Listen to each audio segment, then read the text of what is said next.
Hello dear students, last class के अंदर हम लोग पीएच स्टडी कर रहे थे, पीएच के न्यूमेरिकल्स डिस्कस कर रहे थे। उसी को आगे कंटिन्यू करते हुए मैंने एक क्वेश्चन लिखा है और थोड़ा सा अलग टाइप का क्वेश्चन है। यहाँ पे मैंने एसिड्स और बेसिस को मिक्स कर रखा है और उसके बाद आपसे मैं जानना चाह रहा हूँ कि पीएच का वैल्यू क्या होगा। क्वेश्चन देखिए आप, 100 ml of 0.2 molar HCl is mixed with 50 ml of 0.2 molar NaOH, find pH of resulting mixture। ये मेरे पास HCl है और NaOH के साथ रिएक्शन करा रहा हूँ। दिमाग में सिर्फ एक ही है कि मुझे हाइड्रोनियम पता करना है। रिएक्शन साल्ट बनाएगा, NaCl प्लस वाटर, ये आपका प्रोडक्शन होगा। देखते हैं क्या बचता है। HCl बचा तो pH लेस देन 7 होगा और NaOH बचा तो pH मोर देन 7 होगा। अकॉर्डिंगली कैलकुलेट करेंगे। इसी क्वेश्चन पे काफ़ी सारी बातें बताने की कोशिश करूँगा। HCl दिया था 0.2 मोलर 100 ml, NaOH दिया था 0.2 मोलर 50 ml। बचेगा क्या? सी, कॉन्सेंट्रेशंस दोनों की सेम है, मोलर कॉन्सेंट्रेशंस दोनों की सेम है। 50 ml से रिएक्शन करेगा, मतलब मुझे ऐसा अपीयर होता है कि 50 ml HCl बच जाएगा। 50 ml HCl of 0.2 molarity left unreacted,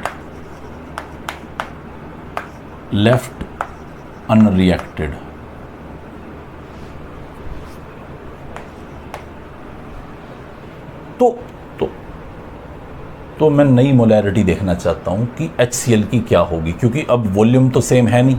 100 ml था वो तो 50 ml बच गया, बट रिजल्टेंट सॉल्यूशन तो 150 ml हो चुका है। रिजल्ट में क्या करूंगा, नई मोलैरिटी उसकी कैलकुलेट करना चाहूंगा। रिलेशन याद होगा मुझे, M1V1 is equal to M2V2।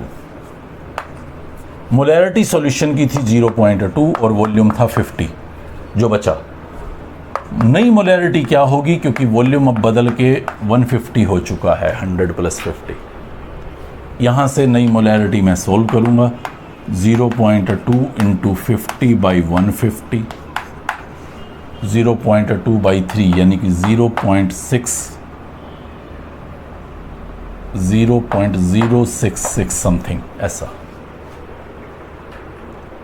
इसको पावर की फॉर्म में लिख देता हूँ, 6.6 इंटू 10⁻⁻²।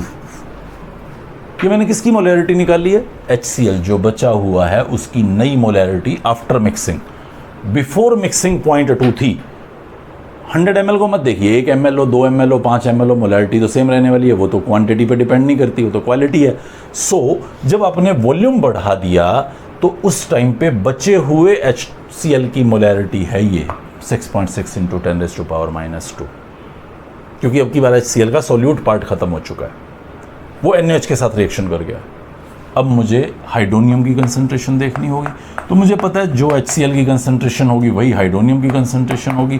तो मतलब ये हाइड्रोनियम की कंसंट्रेशन है, इसका लॉग वैल्यू देखूंगा और उस लॉग वैल्यू के आगे नेगेटिव लगा दूंगा, तो वो मेरे पास pH होगा इस बचे हुए रिजल्टिंग मिक्सचर का। एक तरीका है ये सॉल्व करने का। हम लोग बहुत बार फंस सकते हैं इसमें। लाइक मैं इसको 0.2 कह दूं, इसको 0.23 कह दूं, बताओ क्या करोगे? अब तो मोलैरिटीज डिफरेंट होगी, तो क्या करेंगे? सी, वन मोर टाइप हियर जिसको आप यूज कर सकते हैं। देखें आप यहां कैसे कैलकुलेट करूंगा मैं। 0.2 m देख के मुझे पता था ये मोल्स इन 1000 ml हैं, मतलब 1000 millilitre solution has number of moles 0.2। तो 100 ml में नंबर ऑफ मोल्स कितने होंगे वो मैं यहाँ कैलकुलेट कर लेता हूँ। तो मतलब मैंने कैलकुलेट कर लिया, HCl में नंबर ऑफ मोल्स 0.02 हैं। सिमिलरली मैं NaOH में कैलकुलेट कर लेता हूँ। 1000 मिलीलीटर NaOH में नंबर ऑफ मोल्स 0.2, तो 50 में कितने होंगे? 0.2 बाई 1000 इंटू 50, इसको मैं फिर सॉल्व कर लेता हूं। आई थिंक सही किया है, यस। तो ये आपके पास होंगे 0.01 मोल। मतलब मैंने कैलकुलेट कर लिया कि HCl 0.02 मोल है, NaOH 0.01 मोल है। अब एक मोल से रिएक्शन करता है, तो मतलब 0.01 से रिएक्शन करेगा, यानी कि 0.01 मोल HCl left in 150 millilitre solution, क्योंकि 100 प्लस 50 मिलाया तो 150 बन गया। तो 150 मिलीलीटर सॉल्यूशन में मुझे अब मोलैरिटी निकालनी है। मोलैरिटी का फॉर्मूला मुझे पता है, number of moles of solute upon volume of solution in litre. सबको पता ही है, फर्स्ट चैप्टर से पढ़ते आ रहे हैं। तो नंबर ऑफ मोल्स हैं 0.01 और वॉल्यूम ऑफ सॉल्यूशन है 150, लीटर में कन्वर्ट कर दिया, सॉल्व कर लो, आपके पास मोलैरिटी आ जाएगी HCl की। यही molarity hydronium, molar concentration molarity एक ही बात है। यही जो मोलैरिटी मोलर कंसंट्रेशन HCl की आई है, रिएक्शन हमें पता है कि HCl वाटर में पूरा डिसोसिएट होता है, तो जो HCl की कंसंट्रेशन है वही हाइड्रोनियम की कंसंट्रेशन आएगी, वही आंसर आएगा जो अभी पीछे बताया था मैंने। तो इस तरह से आप हाइड्रोनियम की कंसंट्रेशन निकाल लेंगे। एक और तरीका बताता हूँ, इन दोनों से ज़्यादा बेटर रहेगा, जल्दी आंसर सॉल्व करके देगा, और मैं भी उसी को ज़्यादा फॉलो करना पसंद करता हूँ। ये दोनों बुक में एक्सप्लेन्ड हैं, वो एक्सप्लेन्ड नहीं है, तो मुझे लगता है अगर आप उसको समझ लेंगे तो ज़्यादा बेटर फील करेंगे। सी हेयर, ये मोलैरिटी का फॉर्मूला आपके सामने अभी भी है, इसमें मुझे कोई चेंज नहीं करना, ये तो वही रहेगा। मैं कौन होता हूँ बदलने वाला?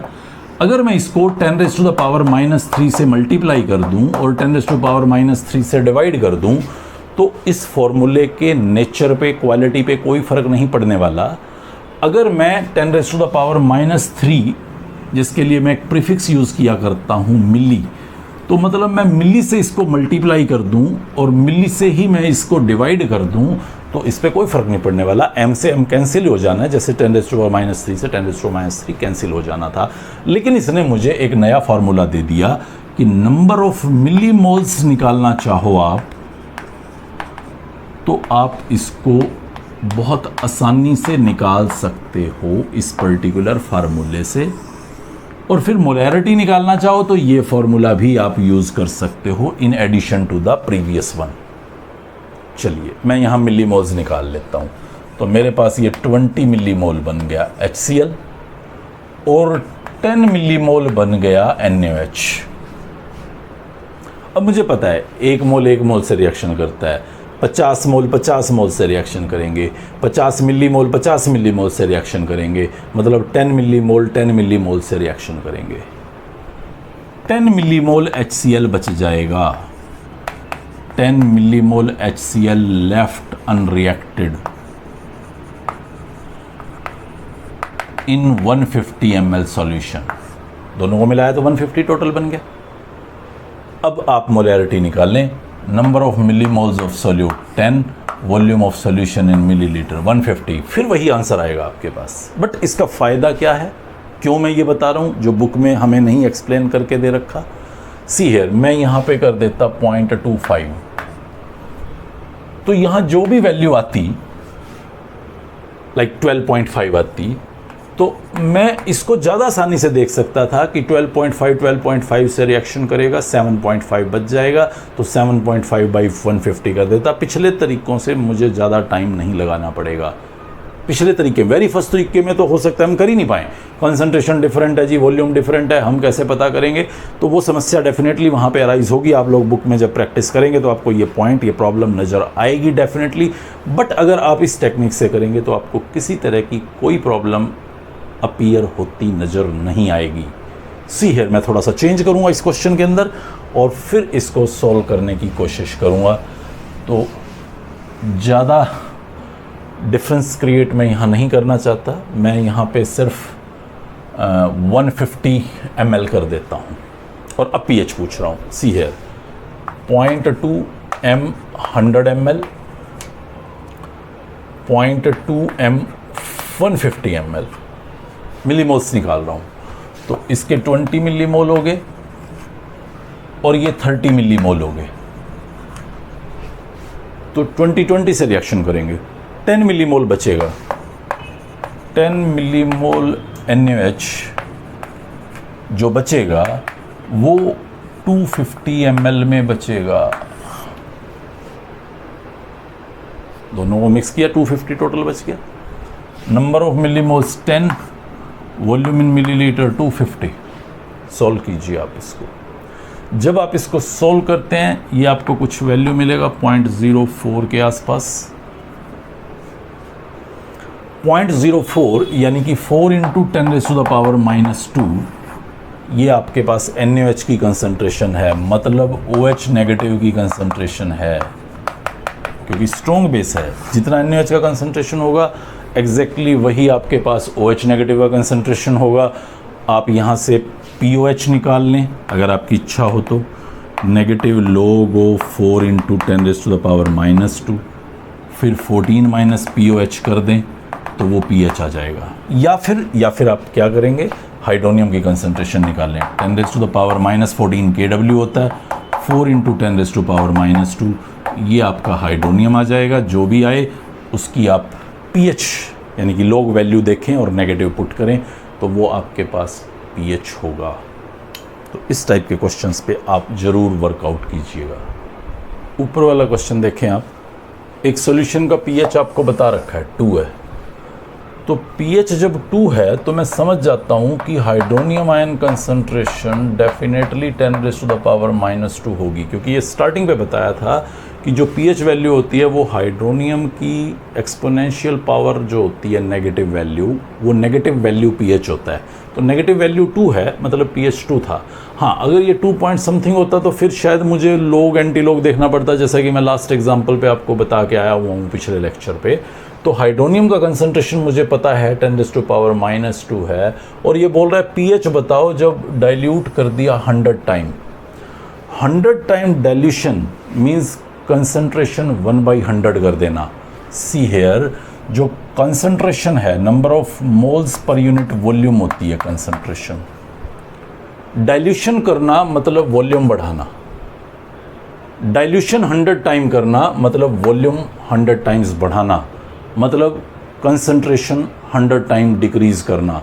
तो नई जो हाइड्रोनियम कंसंट्रेशन होगी वो 1/that कंसंट्रेशन बाई 100 हो जाएगा, क्योंकि वॉल्यूम 100 टाइम बढ़ाया तो मतलब कंसंट्रेशन 1/100 हुई।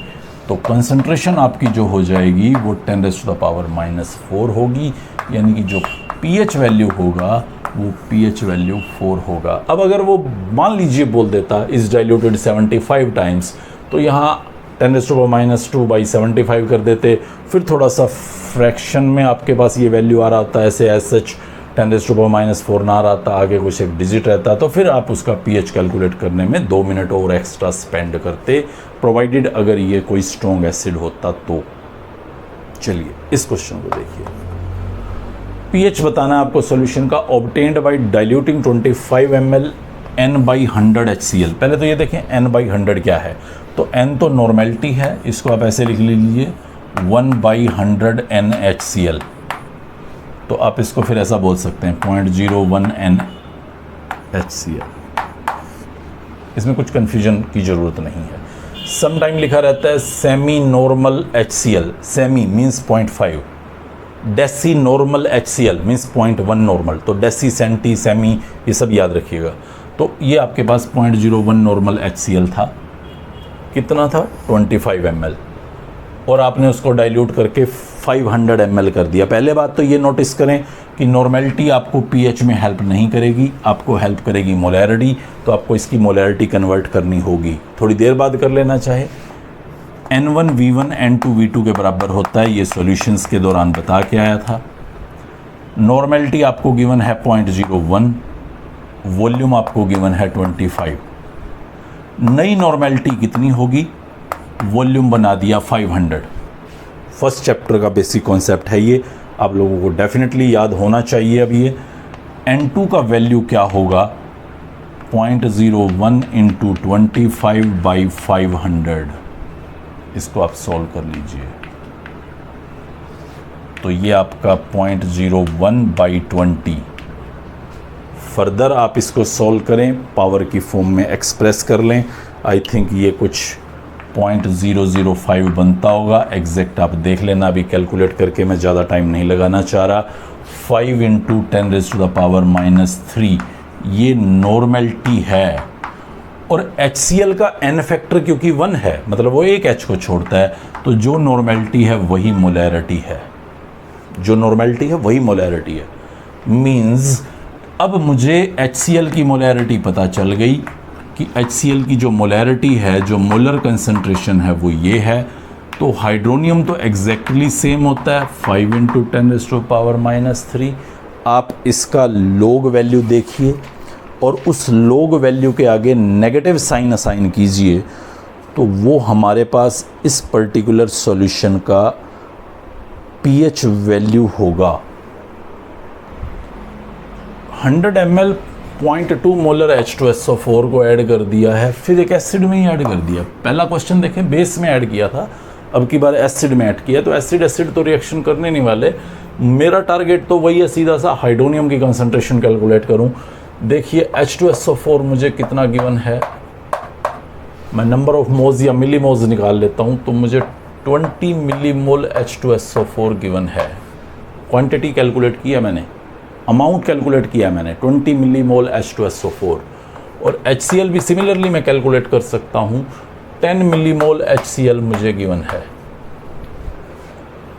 अब H2SO4 तो ट्वाइस हाइड्रोनियम देगा, मतलब 40 मिलीमोल हाइड्रोनियम देगा,